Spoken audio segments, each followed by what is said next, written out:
کبھی کبھی آپ بند ہو گیا تو وہی بول. نہیں آپ لوگوں کو مطلب سب چیزیں مطلب دکھائی تو دے رہی ہے نا سامنے جو پڑھا رہا ہوں میں؟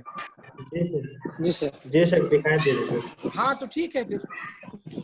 جی تو امام مالک رحمہ اللہ کے دادا جو تھے وہ تابعین میں سے تھے. ٹھیک ہے، 74 ہجری میں ان کا انتقال ہوا. اور میں نے بتایا تھا کہ ان کے دادا کی خصوصیت، اسی پر بات ختم ہوئی تھی کہ عثمان بن عفان رضی اللہ تعالی عنہ کی تدفین میں شامل تھے. اور یہ واقعہ عثمان بن عفان رضی اللہ تعالی عنہ کی تدفین میں شامل ہونے کا واقعہ یہ اپنے آپ میں اس بات کی دلیل ہے کہ وہ تابعین میں بہت ہی اعلیٰ مقام رکھنے والے آدمی تھے، اس لیے کہ چند گنے چنے لوگوں نے عثمان بن عفان رضی اللہ تعالیٰ عنہ کی تدفین میں حصہ لیا تھا. اچھا، اس کے بعد کہتے ہیں کہ مالک جو مالک ابن ابی عامر، ان کے 3 بیٹے تھے. مالک ابن ابی عامر کے 3 بیٹے تھے. ایک انس، ٹھیک ہے مشائخ، مالک ابن ابی عامر کے 3 بیٹے تھے. یعنی امام مالک کے جو دادا ہے مالک ابن انس ابن مالک، تو کہتے ہیں کہ امام مالک کے جو دادا تھے ان کے 3 بیٹے، ایک انس جو امام مالک کے والد تھے، اور امام مالک کے چچا ابو سہیل، نافع جن کا نام تھا، ابو سہیل کنیت تھی، نافع نام تھا. امام مالک رحمہ اللہ نے اپنی ان چچا سے، یعنی ابو سہیل، نافع جن کا نام تھا، ان سے موطا کے اندر روایت بھی بیان کی ہے ابن عمر رضی اللہ تعالیٰ عنہما سے، اور ان کے علاوہ دیگر صحابہ سے، اور کتب ستہ کے روات میں سے ہیں وہ. ٹھیک ہے مشائخ. کون؟ امام مالک کے چچا ابو سہیل جن کی کنیت تھی، نافع جن کا نام تھا. اور ابو العباس کی عمارت میں ان کا انتقال ہوا. اور ابو العباس صفاح جانتے ہیں، مشہور عباسی خلیفہ ہے، ان کے زمانے خلافت میں ان کا انتقال ہوا. ان کے دوسرے چچا تھے ربیع، ان کا نام ربیع تھا. کتب ستہ میں ان کی کوئی روایت نہیں ہے، لیکن حافظ ابن حجر رحمہ اللہ نے ان کو روات میں سے ذکر کیا ہے. امام مالک کے وہ اپنے باپ مالک ابن ابی عامر سے روایت کرتے ہیں. حافظ ابن حجر نے ان کو ذکر کیا ہے روات حدیث میں سے، یعنی وہ اپنے باپ مالک ابن ابی عامر سے روایت کرتے ہیں. جہاں تک انس کا معاملہ ہے جو امام مالک رحمہ اللہ کے والد ہیں، تو کہتے ہیں کہ یہ امام مالک کے والد جو ہیں وہ روات ستہ میں سے نہیں ہیں، روات ستہ میں سے نہیں ہیں. اچھا، نہ ہی کتب ستہ کے روات میں سے ہیں، اور نہ ہی اس کے علاوہ جو مشہور کتابیں ہیں ان کے روات میں سے ہیں. لیکن امام حافظ ابن حجر رحمہ اللہ نے ان کو مالک ابن ابی عامر سے روایت کرنے والوں کی فہرست میں ذکر کیا ہے. یہ تو ہو گئے امام مالک کے والد اور ان کے چچاؤں کا معاملہ. اب امام مالک رحمہ اللہ کی والدہ کے حوالے سے کہتے ہیں کہ ان کا نام ہے عالیہ بنت شریک ابن عبد الرحمن الازدیہ. ٹھیک ہے، ان کا نام، ان کی والدہ کا نام عالیہ بنت شریک ابن عبد الرحمن الازدیہ. ازدیہ یعنی قبیل ازد سے ان کا تعلق تھا. وقیل طلحہ مولات عبداللہ ابن معمر. ٹھیک ہے، ان کی ولادت کے تعلق سے اجمالاً پہلے بتا چکا ہوں، لیکن یہاں پر مختصراً ہم اس کو تیزی کے ساتھ پڑھتے ہوئے گزر رہے ہیں. امام مالک رحمہ اللہ کی ولادت، جیسا کہ امام یافعی نے طبقات الفقہاء کے اندر ذکر کیا ہے کہ ان کی ولادت سن 94 ہجری میں ہے. ٹھیک ہے، جبکہ ابن خلیقان نے ذکر کیا ہے کہ ان کی ولادت 95 ہجری میں ہے، اور ایک تیسرا قول ہے کہ ان کی ولادت 90 ہجری میں ہے. ٹھیک ہے مشائخ. اور یہ سارے اقوال حوالہ اس کے لیے دیا ہے تذکرۃ الحفاظ کا، یعنی امام ذہبی کی تذکرۃ الحفاظ سے نقل کیا ہے یہاں پر محقق نے. گویا ان کی ولادت کے بارے میں، سن ولادت کے بارے میں اختلاف ہے. کسی نے 94 ذکر کیا، کسی نے 95 ذکر کیا، کسی نے 90 کہا ہے. اچھا، یحییٰ ابن بکیر کا قول ہے کہ انہوں نے امام مالک سے براہ راست امام مالک کا قول نقل کیا ہے کہ میری ولادت 93 ہجری میں ہوئی. یعنی اس سے پہلے جو اقوال ذکر کیے گئے وہ تو الگ الگ لوگوں کے تھے، لیکن یہ قول ذکر کیا ہے یحییٰ ابن بکر نے امام مالک سے براہ راست کہ ان کی ولادت 93 ہجری میں ہے. محقق کہہ رہے ہیں یہاں پر کہ فاذا اصح الاقوال، یہ تمام اقوال میں سب سے زیادہ صحیح قول ہے. تو کیا ثابت ہوا مختلف اقوال میں کہ امام مالک رحمہ اللہ کی ولادت 93 ہجری میں ہے. یہ صحیح ترین قول ہے. امام سمعانی نے اسی کو اختیار کیا ہے اور یہی متصل سند سے مروی ہے. ابن فرحون نے بھی اسی کو اختیار کیا ہے. ولادت ان کی کہاں ہوئی؟ کہتے ہیں کہ امام مالک رحمہ اللہ کی ولادت مدینہ شریف میں ہوئی، اللہ کے رسول صلی اللہ علیہ وسلم کا شہر. کچھ کہہ رہے ہو کوئی؟ جی، تو کہتے ہیں کہ اللہ کے رسول صلی اللہ علیہ وسلم کا شہر ہے اور آپ صلی اللہ علیہ وسلم کا مہاجر ہے، یعنی وہ جگہ جہاں آپ صلی اللہ علیہ وسلم ہجرت کر کے تشریف لائے، اور شریعت کا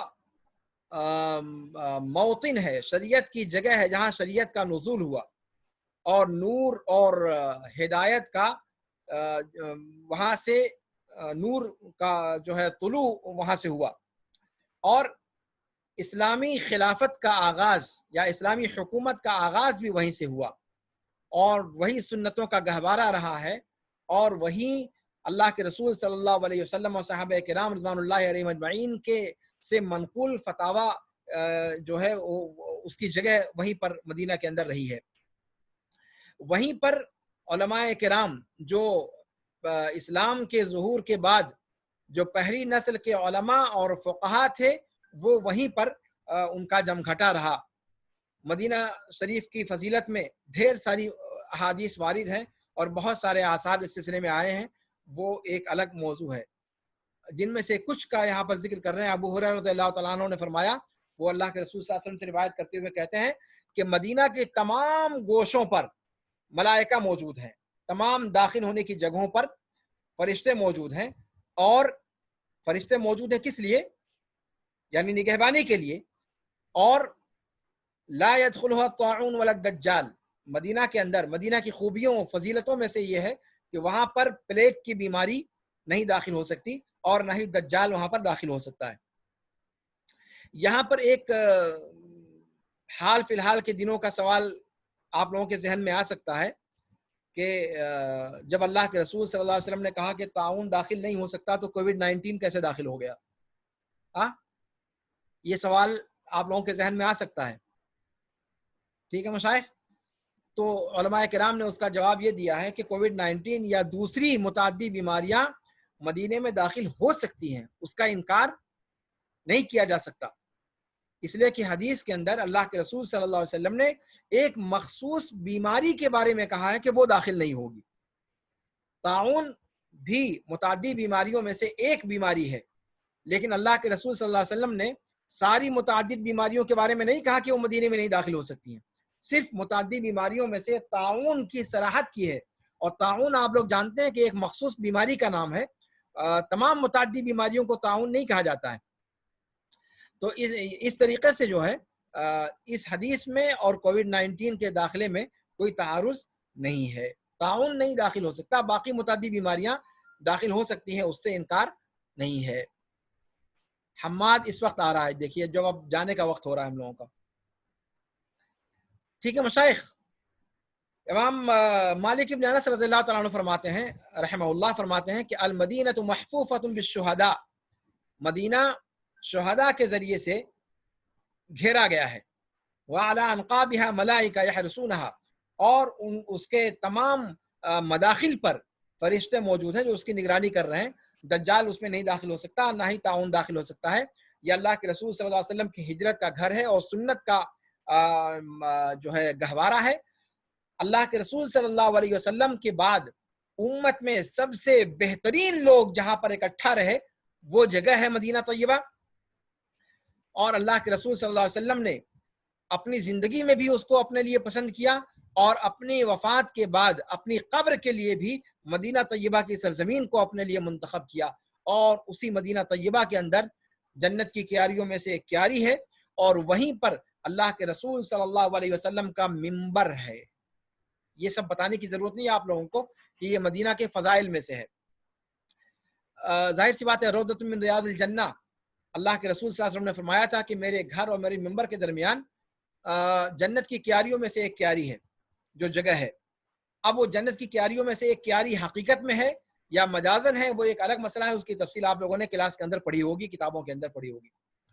اور اللہ کے رسول صلی اللہ علیہ وسلم کا جو ممبر ہے، اس ممبر کے بارے میں اللہ کے رسول صلی اللہ علیہ وسلم نے فرمایا کہ یہ ممبر، یہی ممبر قیامت کے دن آپ صلی اللہ علیہ وسلم کے لیے وہاں اس دنیا میں آخرت میں یہی ممبر آپ کو دیا جائے گا، اور اسی پر آپ صلی اللہ علیہ وسلم تشریف فرما ہوں گے، اور یہ ممبر آپ صلی اللہ علیہ وسلم کا وہاں پر اس دنیا کے اندر بھی آپ کے پاس موجود رہے گا. تو یہ ساری کی ساری خصوصیات، آپ صلی اللہ علیہ وسلم کے ممبر کا وجود، روضۃ من ریاض الجنہ کا کیا نام ہے وجود، اور آپ صلی اللہ علیہ وسلم کی قبر مبارک کا وجود، یہ ساری کی ساری خصوصیات مدینہ طیبہ کے اندر ہیں، اور یہ سب مدینہ کے فضائل میں سے ہیں. اسی طریقے سے دجال نہیں داخل ہو سکتا، طاعون نہیں داخل ہو سکتا، یہ مدینہ کے فضائل میں سے ہیں. امام مالک رحمہ اللہ نے اس قول کو نقل کیا ہے. میں آپ لوگوں سے اس سے پہلے میں ذکر کر چکا ہوں کہ انہی خصوصیات کی بنیاد پر امام مالک رحمہ اللہ نے موطا کے اندر اہل مدینہ کے عمل کو حجت مانا ہے، کیونکہ یہاں بھی انہوں نے کہا کہ مدینہ طیبہ وہ جگہ ہے جس میں آپ صلی اللہ علیہ وسلم کی وفات کے بعد لوگوں میں سب سے بہتر لوگ اور آپ صلی اللہ علیہ وسلم کے صحابہ کرام یہاں موجود رہا کیے. تو ان کی بنیاد پر مدینہ کے جو فقہا اور علماء ہیں ان کو انہوں نے حجت مانا، اور ان کے عمل سے انہوں نے دلیل پکڑی ہے. اور ایک روایت میں آیا ہے کہ اس امت کے یعنی امت محمدیہ کے معزز ترین لوگ مدینہ طیبہ سے اٹھائے جائیں گے. یہ بھی مدینہ کے فضائل میں سے ہے، ترتیب المدارک کا حوالہ دیا ہوا ہے اس کے اندر. ٹھیک ہے مشائخ، یہ مدینہ طیبہ کے فضائل میں سے ہے. اس کے بعد امام مالک رحمہ اللہ کی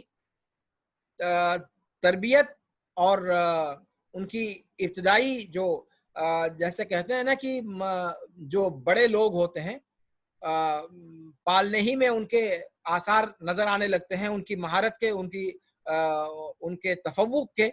تو امام مالک رحمہ اللہ کا معاملہ بھی ایسے ہی ہوا. بچپن سے کس طریقے سے ان کی تعلیم و تربیت کا معاملہ رہا، اور ان کی ذکا اور فراست کے نمونے کیسے اس میں رہے، اس کو انشاءاللہ ہم لوگ اگلے درس میں پڑھیں گے.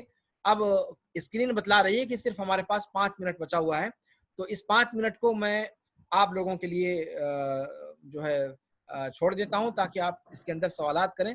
اور آج کے درس میں اگر کوئی چیز غیر واضح ہو یا پڑھنے میں کسی قسم کی مشقت ہو یا کوئی چیز آپ کو سمجھ میں نہ آئی ہو تو استفسار کر سکتے ہیں. میں اپنی بات اسی پر ختم کرتا ہوں. والسلام علیکم ورحمۃ اللہ تعالی وبرکاتہ.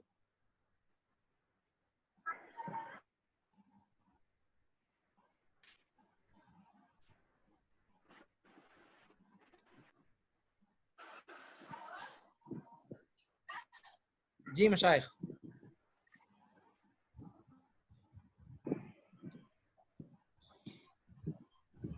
امام مالک کی والدہ کا نام سے تھوڑا سا بتا دیجیے. کیا ہوا؟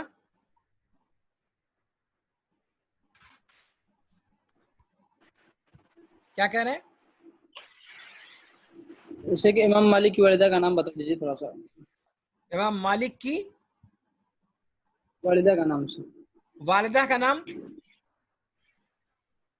امام مالک کی والدہ کا نام بتایا تو گیا ابھی تھوڑی دیر پہلے کتاب کے اندر، اور کتاب کا نسخہ آپ لوگوں کے پاس موجود ہے. یہ سب چیزیں ایسی نہیں کہ اس کو مطلب اگر نہ سن سکے ہوں تو آپ کو اس کو پریشانی ہو حاصل کرنے میں. کتاب آپ کے پاس موجود ہے.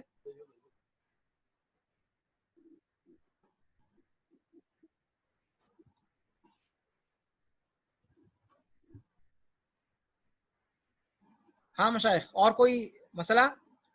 کتاب کی عبارت سمجھ میں آ رہی تھی آپ لوگوں کو؟ اسکرین واضح دکھائی دے رہا تھا؟ جی سر.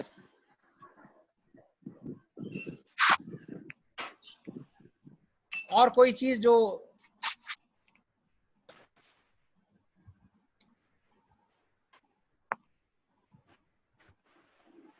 جی مشائخ.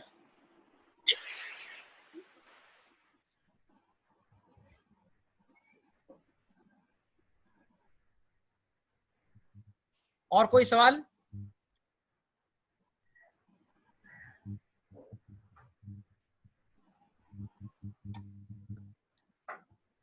کتاب کے اندر بہت تفصیل کے ساتھ ان کی سوانح لکھی ہوئی ہے، لیکن انشاءاللہ ہم لوگ مکمل نہیں پڑھیں گے. اس میں جو اہم چیزیں ہیں وہ لے کر کے اور اصل مبحث کی طرف آئیں گے. ایک دو درس میں انشاءاللہ اس کو ختم کرنے کی کوشش کریں گے، اور جو اہم چیزیں ہیں وہ آپ لوگوں کے علم میں آ جائیں.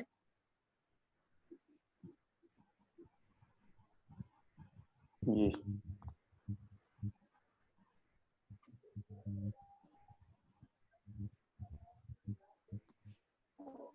امام مالک کی والدہ کا نام عالیہ ذکر کیا گیا تھا، عالیہ بنت شریک. لیکن ظاہر سی بات ہے یہ سب چیزیں بہت اہم نہیں ہیں، یہ آپ لوگوں کو صرف مقدمے کے طور پہ بتلا رہا ہوں. امام مالک کی مختصر سوانح اور موطا کی خصوصیات اور موطا کا مقام، یہ ساری چیزیں جو اجتماع، اور یہ سب چیزیں آپ لوگوں کو ویسے بھی جاننا اس لیے ضروری ہیں کہ یہ سوال ششماہی کا پہلا سوال سمجھیے رہے گا. یہ اوپن سوال میری طرف سے ہے اور یہ الزامی سوال بھی رہے گا. تو اہم جو نکات ہیں اس پر آپ لوگ توجہ کریں. سارے لوگوں نے اپنا اپنا نام لکھ ڈالا ہے؟ جی سر. ہاں السلام مشاہد. علیکم. وعلیکم السلام ورحمۃ اللہ وبرکاتہ. کہاں تھے بھائی اللہ کے بدنے؟ شیخ میں اس وقت بٹول کے سائڈ میں ہوں. شیخ آیا تھا بائک پر تھا، نیٹ نہیں چل رہا تھا جنگل ونگل میں، تو پھر آیا پہنچا ہوں تو یہ بٹول کے قریب ہوں تو نیٹ کھولا ہوں. اچھا جی شیخ.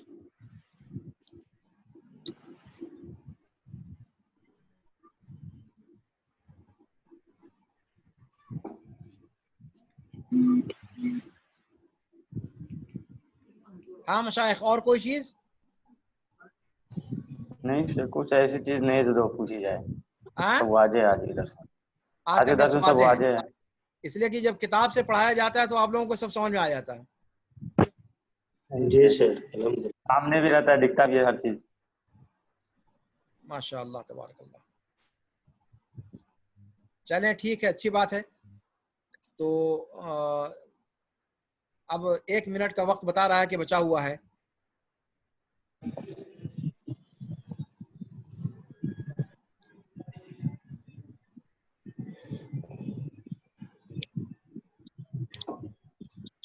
یہ میں آپ لوگوں کو